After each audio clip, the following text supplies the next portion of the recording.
On this episode of DeWalt Flexvolt Tool Repairs, we're going to talk about replacement parts for the blade assembly, specifically the blade wrench, arbor bolt, and outer flange.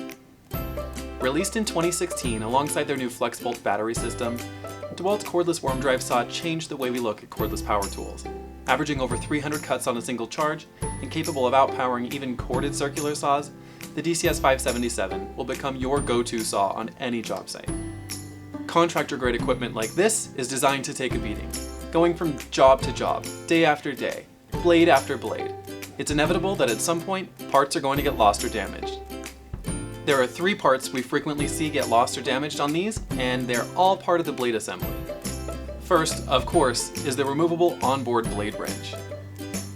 Like most DeWalt products, they've included a wrench that stores in the body of the saw, making blade changes super convenient. All the tools you need are right here, or at least they should be. These tend to get bent, or most often just lost in general. The wrench is used to remove this arbor bolt and outer flange holding the blade on, and like any removable parts, these are easily lost as well. Unlike the wrench, which is more of a convenience than anything, these parts are critical to operation. Your saw blade will fall off without them.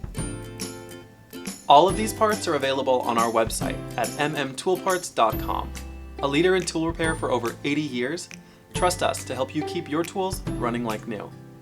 If you have anything to add to what we covered, or if you have any questions, chances are you're not the only one, so leave a comment for us below.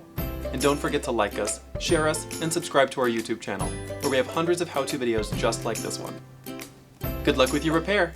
See you next time.